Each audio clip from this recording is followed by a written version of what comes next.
got other commitments, and we will be back to Bayern against PSG with Mark Ogden in just a second. Just want to get your take, Gab, on Spurs against Milan. Milan going through, maybe hasn't been their year in Serie A, but without being great, they're through to the next round of the Champions League. Where does it leave them going forward? The team that everyone wants to face in the next round, but where does it leave Spurs? And where does it leave Antonio Conte?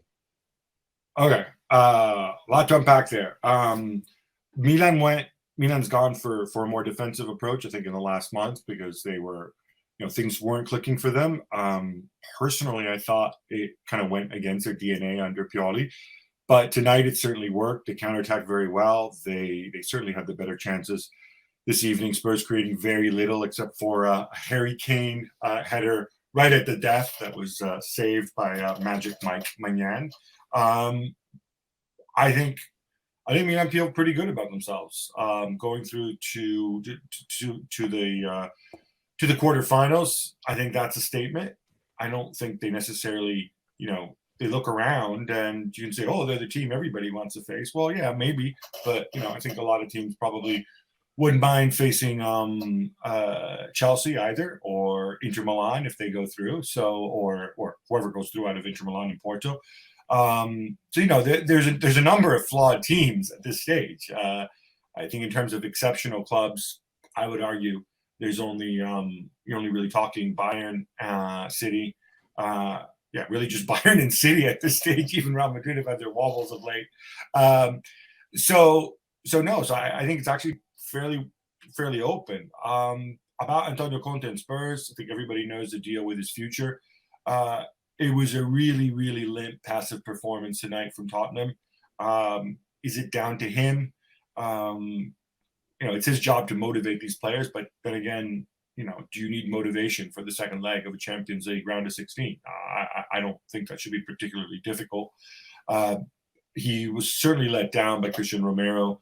He got booked early, and then, I don't know, he lost some marbles later on with about 50 minutes from time, a really bad tackle on Theo Hernandez, a really rash, unnecessary tackle on Theo. And yeah, that really cut Spurs' legs out from under them. And I mean, he's another one who I think needs to take a long, hard look at himself. Finally, Gab, before you go, next season, excuse me, do we expect to see Antonio Conte maybe back in Italy, perhaps with Inter, and maybe Pochettino back at Spurs? Because the likelihood of Conte staying on after the summer is pretty much zero now, isn't it? I don't think so. I don't think it's zero. I think if they finish top four and he wants to stay and there's no ownership bid, or if the new for Spurs, which this time, who knows? I think it's entirely possible that he sticks around. He has the option for another year. I think it's a weird thing where Spurs aren't sold on the fact that he should continue, and he's not sold on the fact that he should come back. As far as Pochettino, Pochettino is always going to be linked to big clubs, and obviously he's been at Spurs before. I think fans really enjoyed him being there. I think it'd be a really good fit for him to return if the conditions are there. Thomas Tuchel's the other name that's been batted about. Personally, I see Poch as a more realistic option at this stage.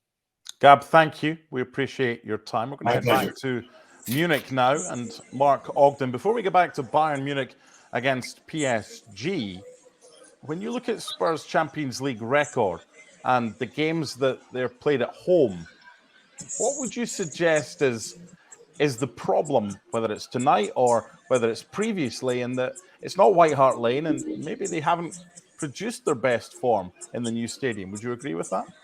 Yeah, I mean, that stadium should be one of their biggest assets in the Champions League, shouldn't it? It's an amazing stadium. It's a noisy stadium. They've got that great bank of fans behind the goal. But, I'm thinking on top of my head now, Ajax have won there, Leipzig have won there, Bayern Munich, I think, scored 7 there. And then tonight, Milan have got a result there. So Spurs haven't been able to turn it into the fortress that they need to. And, in Europe, I mean, nowhere's like Anfield or the Bernabeu, but clubs have to take advantage of home advantage, and Spurs haven't done that. And I think, they've got this amazing stadium, but they've got nothing to show for it. And I think this is a real kind of crossroads for Tottenham now, in terms of like Conte's future, like you say, Harry Kane's future. Obviously Harry Kane now has got a massive decision to make because his contract expires at the end of next season.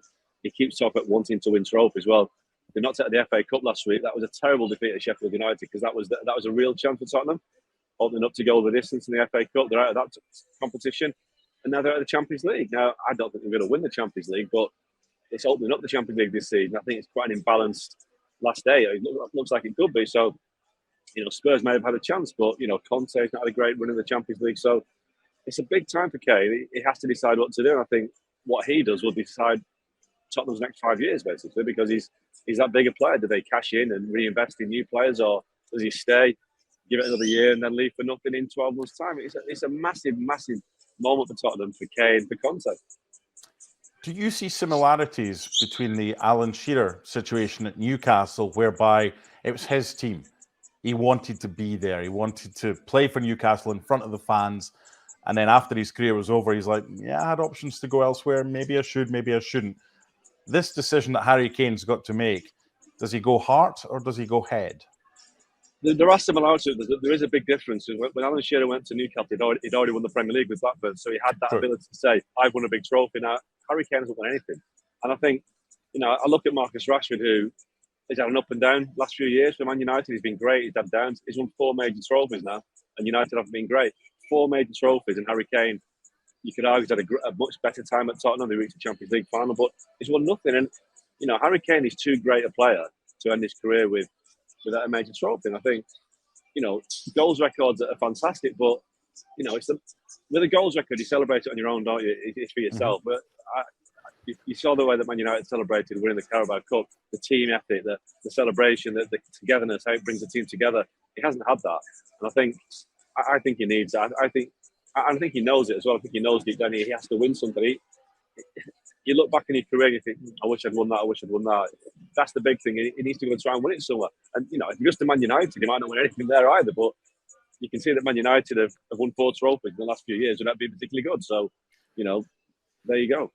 Will his legacy at Spurs be of any interest to him when it comes to making a decision if he decides that Manchester United or somebody else is the team for him?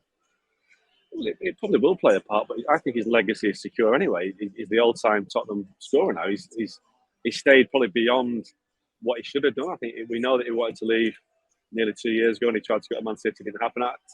I think it would be a very kind of churlish Tottenham fan who said that Harry Kane had walked out and left him in the lurch. I think he's been above and beyond for Tottenham, and I think Tottenham fans, maybe if they see their club not being able to compete for honours, I'd wave him out the door in the sense that, you've given us everything and go and win something, because his legacy is secure. You can't question Harry Kane's legacy at Tottenham. And then from a Daniel Levy perspective, if there is no top 4 at the end of this season and there is no Champions League, and Harry Kane says, I want to play Champions League, I want to win trophies with somebody else, and he's got 12 months left on his deal, does Daniel Levy get the toys out the pram and say, nope, you're staying, we'll let you go for nothing at the end of your contract? Or does he just try and cash in on Harry Kane if they're not top 4 this season? Yeah. I don't think he gets the toys out of the pram, he gets the calculator at the desk, and he works out the sums, doesn't he? He works out what is the best equation for Tottenham. Selling Harry Kane for a fee this summer, or keeping him and hoping that he can keep him happy enough to get you back in the Champions League. And that is a gamble. So I think it's the form. I think that the best deal for Tottenham is to sell Harry Kane. Thank you very much for watching ESPN FC on YouTube. For more highlights, analysis and exclusive content, be sure to subscribe.